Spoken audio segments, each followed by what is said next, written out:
नमस्कार, मैं स्वाति आप सभी का हार्दिक स्वागत करती हूँ आपके अपने चैनल स्वाति एकेडमी पर। यूपीएसआई के विगत परीक्षाओं के प्रश्नों की जो श्रृंखला चल रही है, उस श्रृंखला की आज यह दूसरी क्लास है। पहला क्लास चैनल पर उपलब्ध है, आप जाकर देख सकते हैं। चलिए प्रश्न देखते हैं। आज का यह पहला प्रश्न, प्रति उत्पन्नमति शब्द में कौन सा उपसर्ग प्रयुक्त है? ए प्रत्युत, बी प्रति, सी प्रत्यु, डी प्र।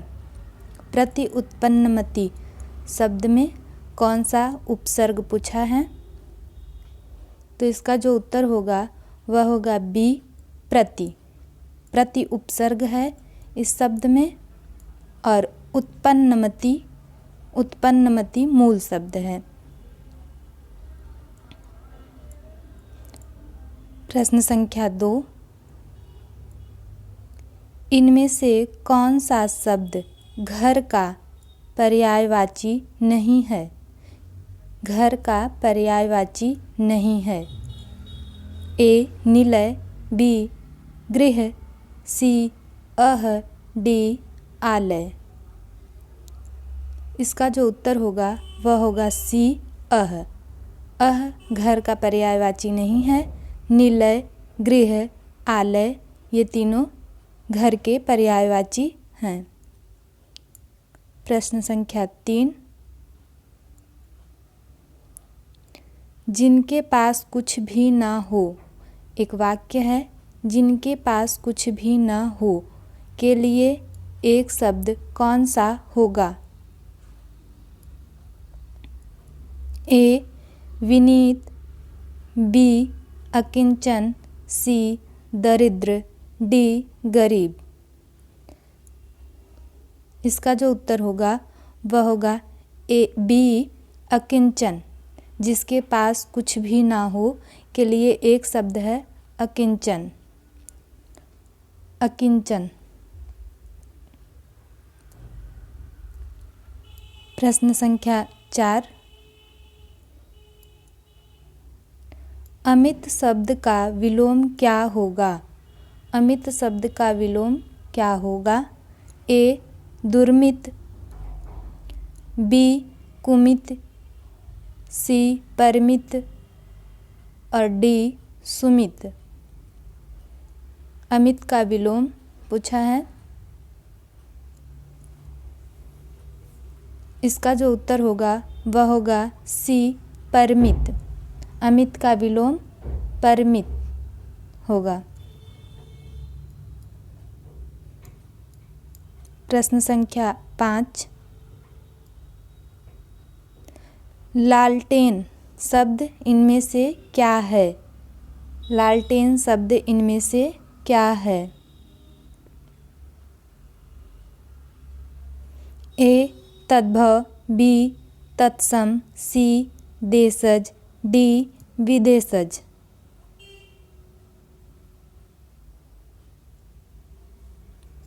इसका जो उत्तर होगा वह होगा डी विदेशज।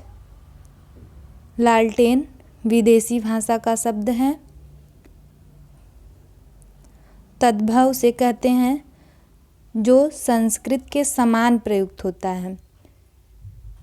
तत्सम, तत् और सम से मिलकर बना है।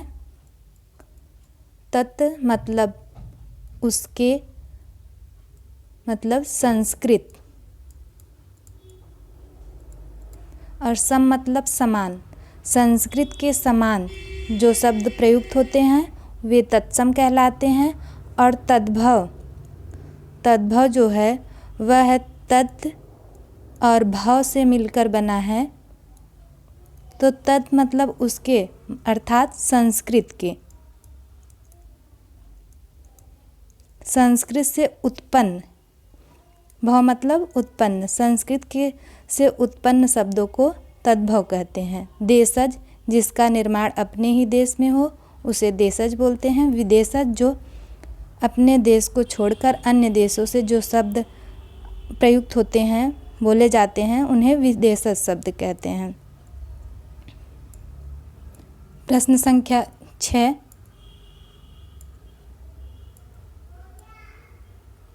प्रकृति के सुकुमार कवि किसे कहा जाता है?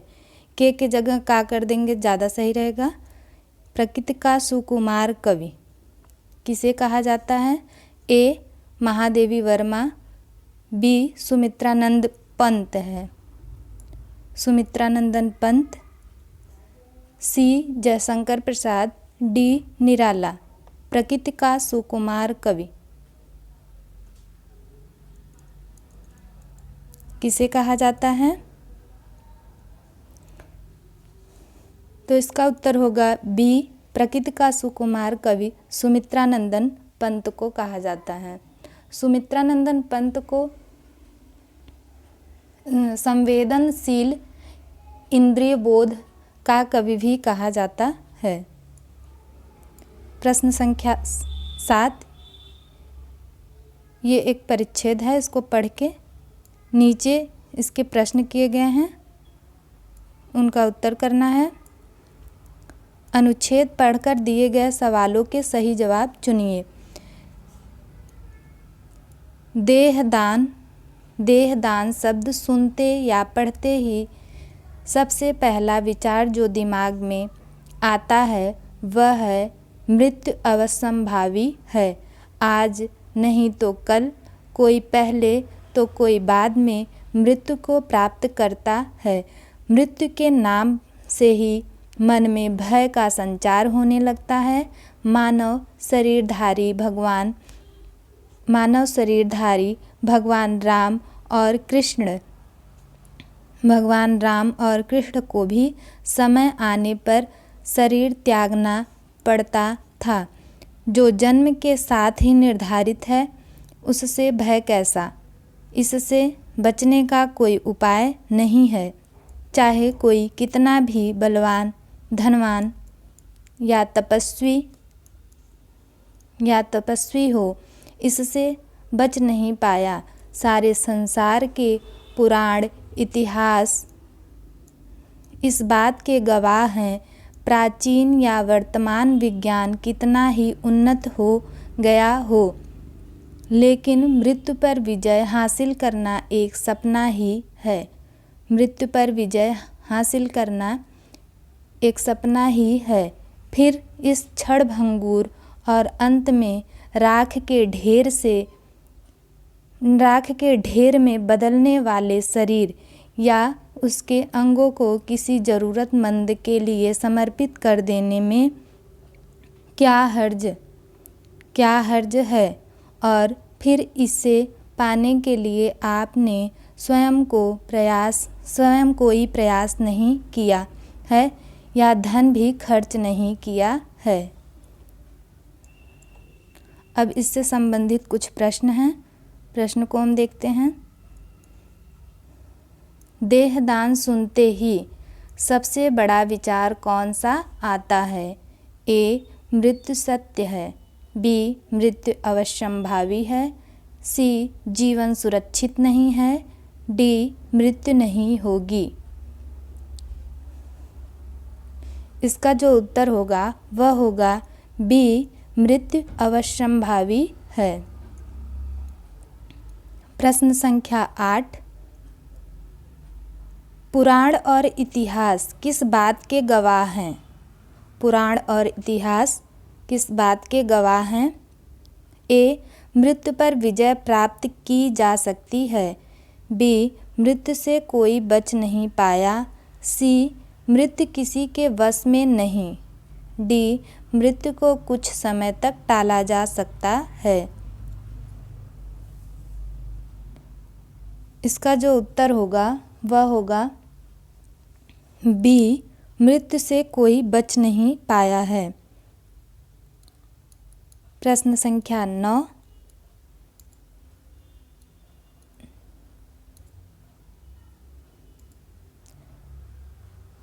क्षणभंगुर शब्द का अर्थ क्या है?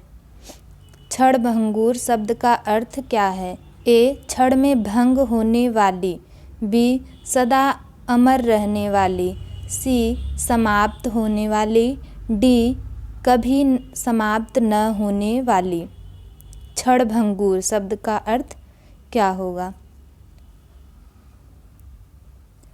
इसका जो उत्तर होगा वह होगा ए क्षण में भंग होने वाली। क्षणभंगुर मतलब क्षण में जो चीज़ भंग हो जाए, क्षण में भंग होने वाली। प्रश्न संख्या 10, वर्तमान हिंदी का प्रचलित रूप इनमें से कौन सा है? वर्तमान समय में हिंदी का जो प्रचलित रूप है इनमें से वह कौन सा है? ए खड़ी बोली, बी अवधी, सी ब्रजभाषा, डी देवनागरी।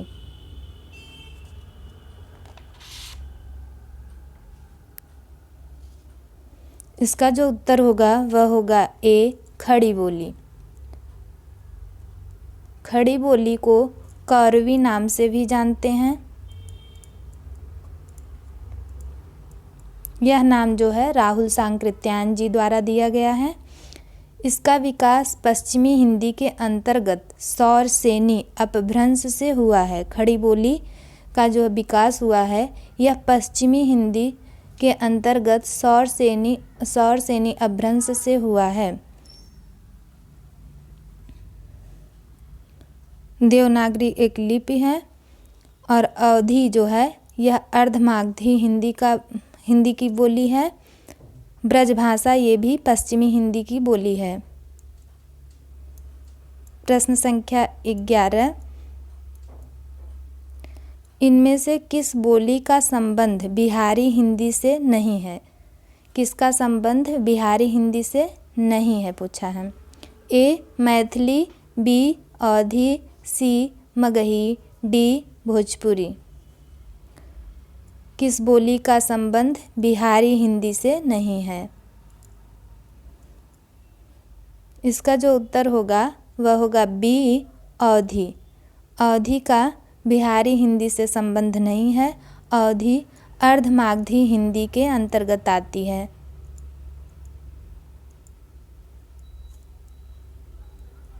अर्धमागधी हिंदी के अंतर्गत 3 बोली आती हैं, 3 बोलियां हैं। एक तो अवधी है, दूसरी बघेली और तीसरी जो है वह है छत्तीसगढ़ी।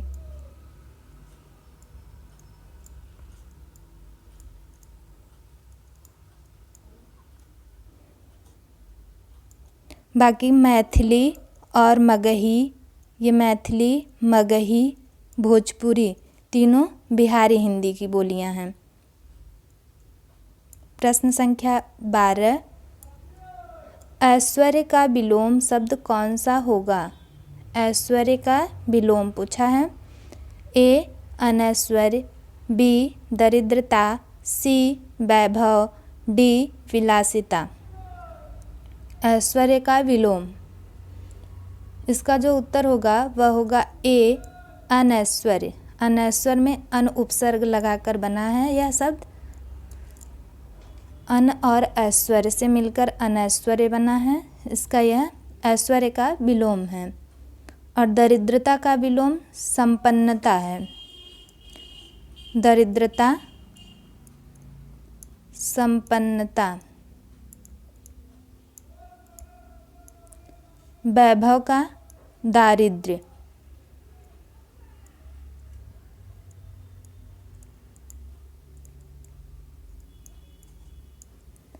प्रश्न संख्या 13, जानने की इच्छा रखने वाला, एक वाक्य है, जानने की इच्छा रखने वाला के लिए एक शब्द कौन सा होगा? ए तत्पर, बी जिज्ञासु, सी उत्साही, डी जिज्ञासा। जानने की इच्छा रखने वाला के लिए एक शब्द कौन सा होगा? इसका जो उत्तर होगा वह होगा बी जिज्ञासु, जानने की इच्छा रखने वाला जिज्ञासु है। और जिज्ञासा जो है यह है जानने की इच्छा, जानने की इच्छा। जब इतना पूछे जानने की इच्छा तब जिज्ञासा होगा, और जानने की इच्छा रखने वाला पूछे तब जिज्ञासु होगा।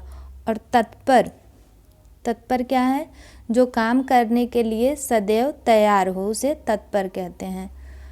और उत्साही, आनंद तथा तत्परता से काम में लगने वाला, उत्साही के लिए एक शब्द है ये। प्रश्न संख्या 14, यशोदा शब्द में कौन सी संधि प्रयुक्त है? यशोदा शब्द में कौन सी संधि है पूछा है। ए स्वर, बी विसर्ग, सी व्यंजन, डी दीर्घ।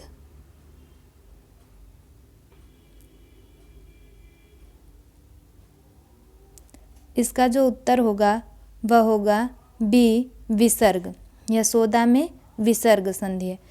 यशोदा शब्द का जब हम विच्छेद करेंगे तो होगा, विच्छेद इसका होगा यशः और धन दा, यशः दा।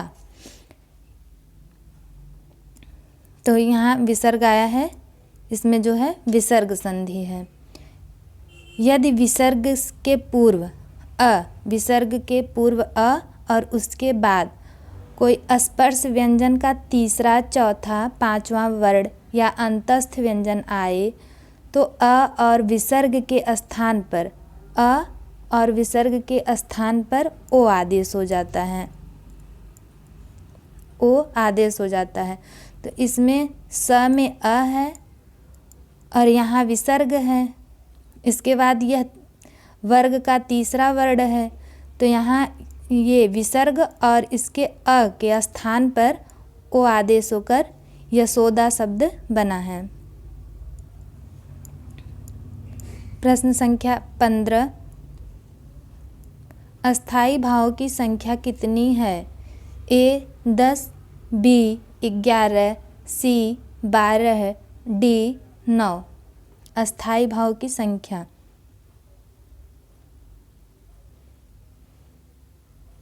इसका जो उत्तर होगा वह होगा डी 9। स्थाई भाव की संख्या 9 है। और यदि भरत मुनि के अनुसार पूछे, भरत मुनि के अनुसार पूछे तो स्थाई भाव की संख्या कितनी है? 8 है।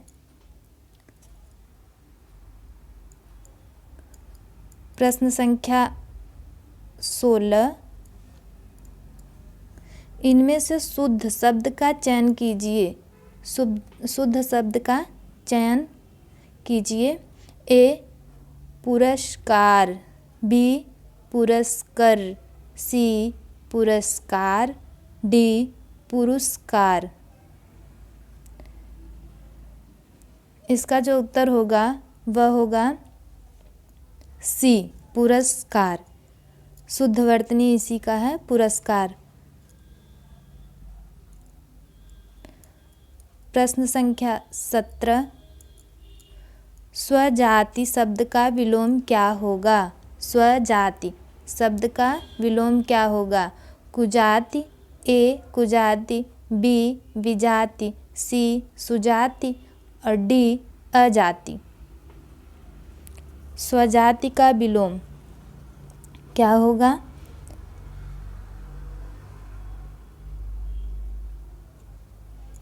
इसका जो उत्तर होगा वह होगा बी विजाति। स्वजाति का विलोम विजाति। स्वजाति मतलब अपने ही जाति का, विजाति मतलब अपने से अलग दूसरी जाति के लिए विजाति शब्द का प्रयोग करते हैं। प्रश्न संख्या 18,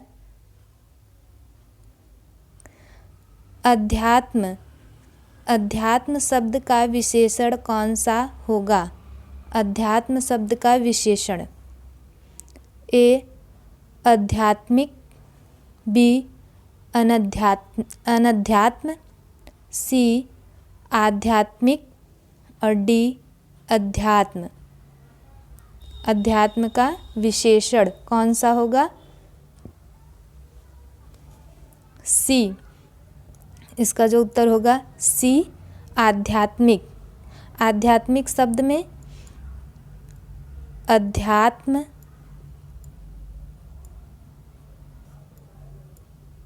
ये मूल शब्द है और इसमें इक प्रत्यय लगाकर आध्यात्मिक बनाया गया है। यदि किसी शब्द में इक प्रत्यय लगेगा तो ये जो इसका ये प्रथम अक्षर है ये जो है ह्रस्व है तो दीर्घ हो जाएगा। यहाँ ह्रस्व अ है तो यहाँ दीर्घ आ हो जाएगा, ये तो आध्यात्मिक शब्द बनेगा। प्रश्न संख्या 19, हिंदी भाषा कौन सी लिपि में लिखते हैं? हिंदी भाषा कौन सी लिपि में लिखते हैं? हिंदी भाषा को कौन सी लिपि में लिखते हैं?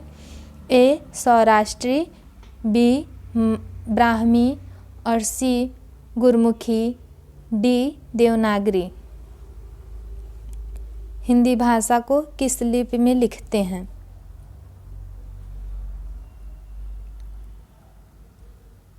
इसका जो उत्तर होगा वह होगा डी देवनागरी।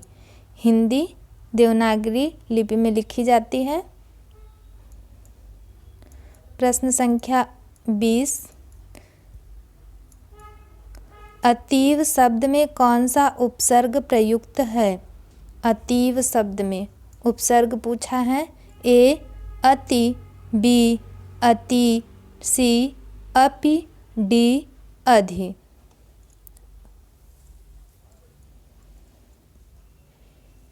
इसका जो उत्तर होगा वह होगा ए अति। अतीव शब्द में अति उपसर्ग है और ईव मूल शब्द है। अतीव से ये अति और ईव से अतीव शब्द बना है।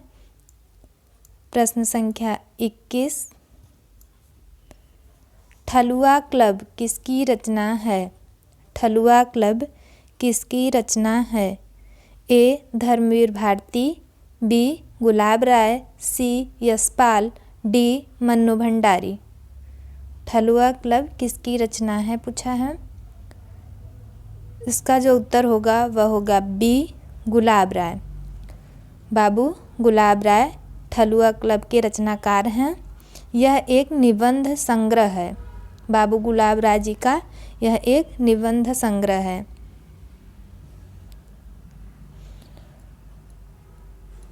प्रश्न संख्या 22,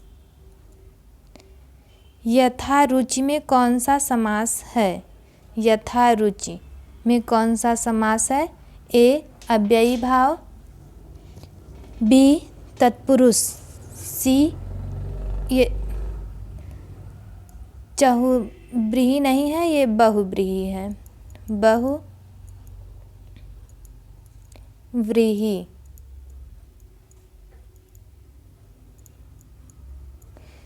ए अव्ययी भाव, बी तत्पुरुष और सी जो है बहुव्रीहि और ये डी द्वंद्व है। इनमें से कौन सा होगा यथा रुचि में? तो इसका जो उत्तर है वह है ए अव्ययी भाव। अव्ययी भाव समास का पहला पद प्रधान होता है और अव्यय होता है। इसमें यथा और शक्ति शब्द है, सॉरी यथा रुचि है। यथा रुचि।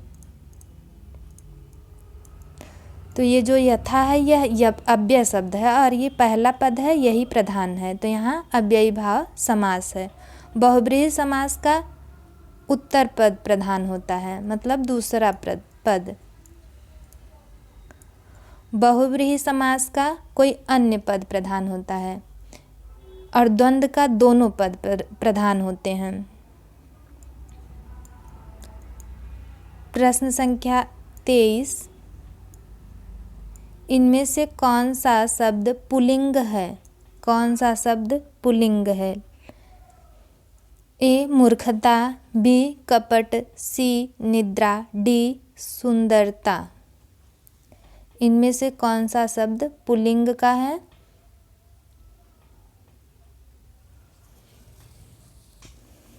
इसका जो उत्तर होगा वह होगा बी कपट। कपट पुल्लिंग शब्द है।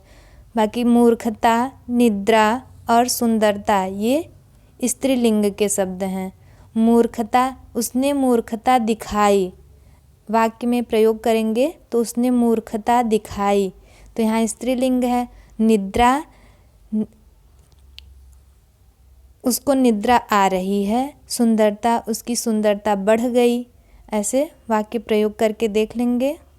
प्रश्न संख्या 24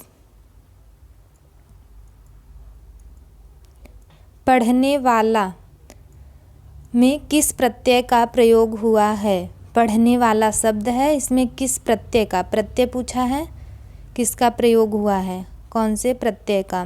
तो ए देशज, बी तद्धित, सी कृदंत, डी देशज।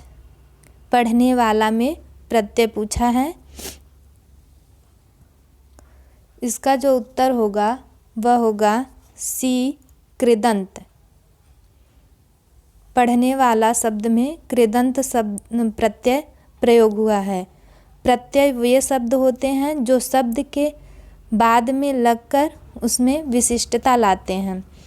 तो प्रत्यय दो प्रकार के होते हैं,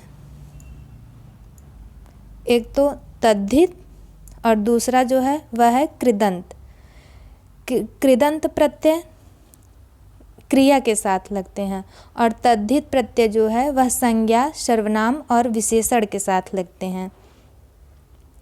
तद्धित प्रत्यय संज्ञा, सर्वनाम और विशेषण के अंत में लगने वाले प्रत्यय हैं और जो ये कृदंत प्रत्यय है यह क्रिया के साथ लगता है। तद्धित प्रत्यय लगाने के लिए जैसे हम एक शब्द ले लिए मानव। मानव क्या है? संज्ञा है। इसमें ता प्रत्यय लगाएंगे तो ये ता प्रत्यय जो है यह तद्धित है। और देशज और विदेशज ये शब्द के भेद हैं, न कि प्रत्यय। प्रश्न संख्या 25 इनमें से कौन सा शब्द अक्ष का पर्यायवाची है? अक्ष का पर्यायवाची पूछा है। ए नासिका, बी आँख, सी दिशा, डी पैर। अक्ष का पर्यायवाची कौन सा शब्द है?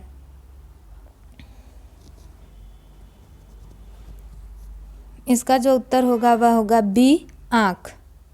आँख ये जो अक्ष का पर्यायवाची है आँख है।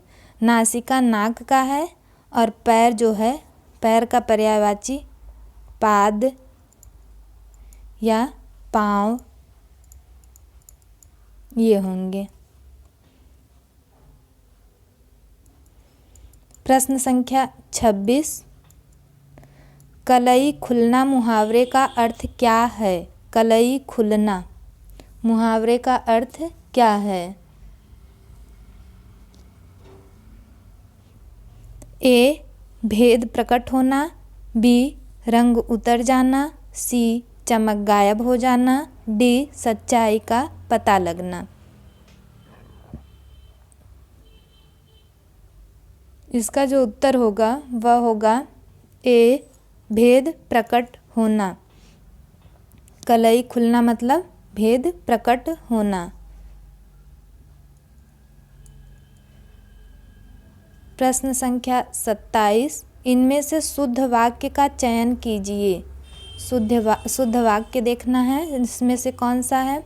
ए आज अधिक सर्दी है, बी आज बेशुमार सर्दी है, सी आज बेहद सर्दी है, डी आज अनाधिक सर्दी है।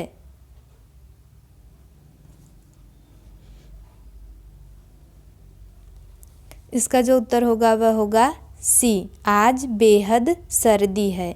ये शुद्ध वाक्य है बाकी सब अशुद्ध हैं। आज सर्दी यहाँ गलत लिखा गया है, सर्दी के साथ बेशुमार लगा दिया गया है यहाँ, और यहाँ दोनों शब्द अशुद्ध हैं, गलत यूज हुआ है इसका। जैसे आज अनाधिक सर्दी है, ये तीनों गलत हैं, बाकी सब ये शुद्ध है। इनमें से कौन से शब्द की वर्तनी अशुद्ध है? वर्तनी पूछा है, अशुद्ध है कौन सा? ए व्यंग, व्यंग और बी अनंग, सी हास्य, डी परिहास। किसकी वर्तनी अशुद्ध है पूछा है। इसका जो उत्तर होगा वह होगा ए व्यंग। इसका शुद्ध रूप जो होगा वह होगा व्यंग्य, व्यंग्य। बाकी अनंग, हास्य और परिहास तीनों शुद्ध हैं। प्रश्न संख्या 29, जिसकी आशा न की गई हो, जिसकी आशा न की गई हो के लिए एक शब्द कौन सा होगा? ए आशातीत, बी प्रति आशा, सी अप्रत्याशित, डी अप्रति आशा। जिसकी आशा न की गई हो के लिए एक शब्द कौन सा है? तो इसका जो उत्तर होगा वह होगा सी अप्रत्याशित। जिसकी आशा न की गई हो उसके लिए एक शब्द है अप्रत्याशित। प्रश्न संख्या 30, तिलक किस प्रकार का शब्द है? तिलक शब्द किस प्रकार का है पूछा है। ए तद्भव, बी तत्सम, सी संकर, डी देशज। इसका जो उत्तर होगा वह होगा बी तत्सम। तिलक तत्सम भाषा का तत्सम शब्द है। तिलक तत्सम शब्द है। प्रश्न संख्या 31, राजभाषा संबंधी प्रावधानों का उल्लेख, राजभाषा संबंधी प्रावधानों का उल्लेख भारतीय संविधान के किन अनुच्छेदों में है? ए 443 से 135, बी 34 से 315, सी अनुच्छेद 343 से 351 और डी अनुच्छेद 334 से 153। राजभाषा का संबंध किस अनुच्छेद से है? तो इसका जो उत्तर होगा वह होगा सी 343 से 351। अनुच्छेद 343 से 351 के अंतर्गत राजभाषा संबंधित प्रावधान किया गया है। इसमें बताया गया है कि भारतीय संविधान का भाग 17 भाषा से संबंधित है। संविधान के अनुच्छेद 343(1) के अनुसार भारत की राजभाषा हिंदी एवं लिपि देवनागरी होगी। अंकों का जो स्वरूप होगा वह भारतीय अंकों का अंतर्राष्ट्रीय रूप होगा। प्रश्न संख्या 32,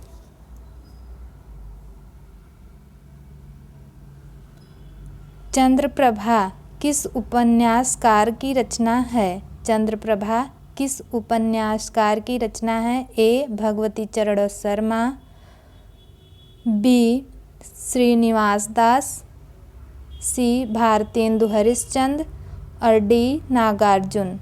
चंद्रप्रभा किस उपन्यासकार की रचना है? इसका उत्तर होगा सी भारतेंदु हरिश्चंद्र। चंद्रप्रभा भारतेंदु हरिश्चंद्र जी का रचना है। प्रश्न संख्या 33, इनमें से कौन सा शब्द स्त्रीलिंग है? ए अध्याय, बी अपराध, सी स्वदेश, डी स्थापना।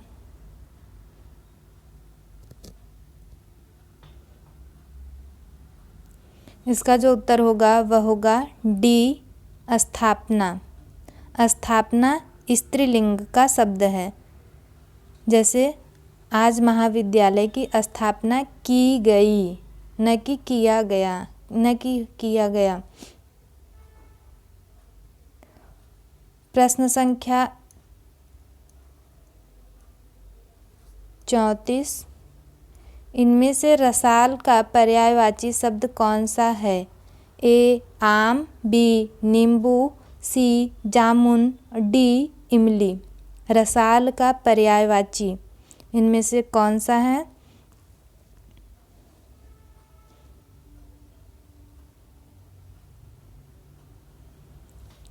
इसका जो उत्तर होगा वह होगा ए रसाल। आम, ये रसाल जो है आम का पर्यायवाची है। नीम का जो है वह नींबू का, नींबू का नींबुक, नींबुक और जंबीर,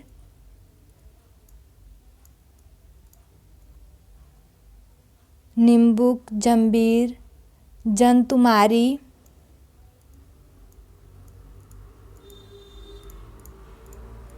ये नींबू के पर्यायवाची हैं। और जामुन के जामुन के जो हैं जम्बुल,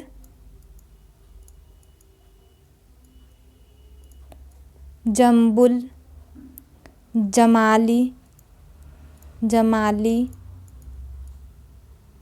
और रामजन, रामजन, ये जामुन के पर्यायवाची हैं।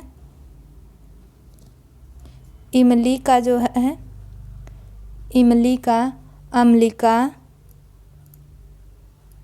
अम्लिका, इमली का अम्लिका, तेतर, तेतर आदि ये किसके हैं? इमली के। प्रश्न संख्या 35। इनमें से तत्सम शब्द का चयन कीजिए। तत्सम पूछा है। ए जलद, बी हवा, सी बादल, डी पानी। इनमें से कौन सा तत्सम शब्द है? 35। इनमें से कौन सा तत्सम शब्द है? इसका सही उत्तर जो होगा वह होगा ए जलद। जलद तत्सम है। हवा, बादल और पानी ये क्या है? तद्भव हैं।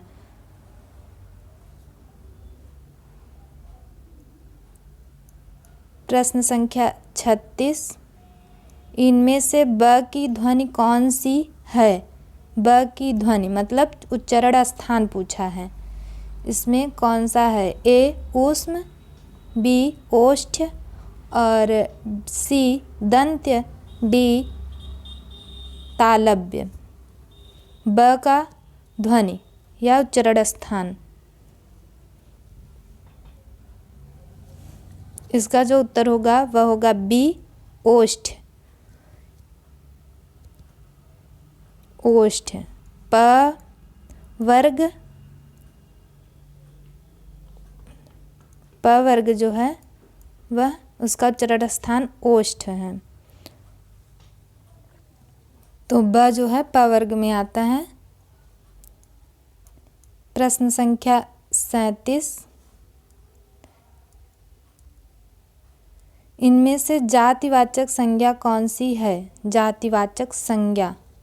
ए दुख, बी लड़का, सी सेना, डी श्याम। जातिवाचक संज्ञा कौन सा है?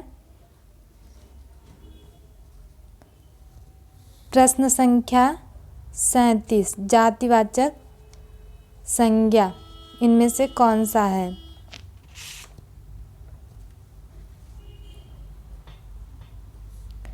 इसका उत्तर जो होगा वह होगा बी, लड़का। लड़का जातिवाचक संज्ञा है। दुख जो है यह भाववाचक संज्ञा है। सेना, सेना जो है यह समूहवाचक है।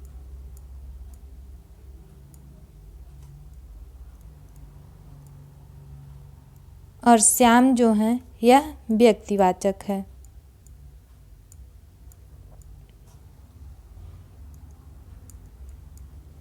प्रश्न संख्या 38,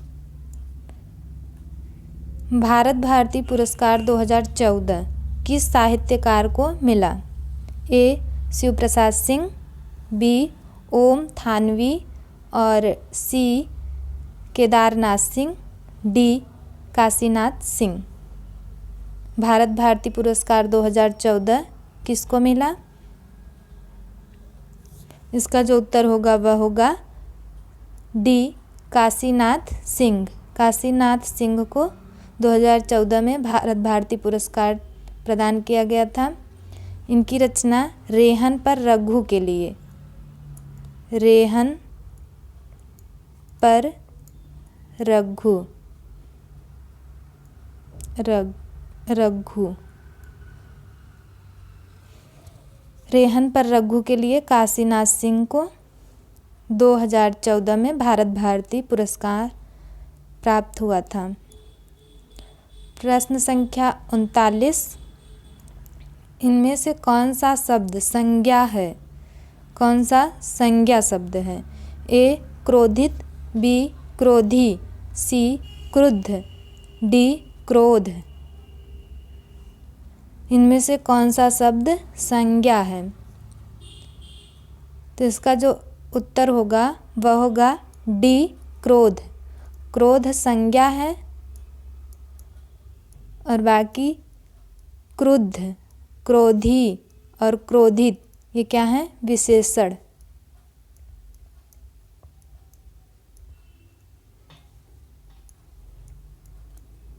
प्रश्न संख्या 40, यह इस श्रृंखला का अंतिम प्रश्न है। इनमें से कौन सा युग्म तत्सम शब्दों का युग्म नहीं है? तत्सम शब्दों का युग्म नहीं है इनमें से कौन सा? ए. मत्स्य मृग, बी. ज्ञान क्षेत्र, सी. कर्म विद्या, कर्म और विद्या, डी जो है दधि और भात। इनमें से कौन सा तत्सम, कौन सा युग्म जो है वह तत्सम शब्दों का युग्म नहीं है पूछा है। इसका जो उत्तर होगा वह होगा डी, दधि भात। दधि भात तत्सम शब्दों के युग्म की दृष्टि से गलत है।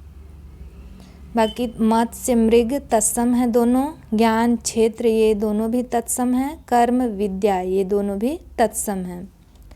इसी के साथ 40 प्रश्न समाप्त होते हैं। धन्यवाद।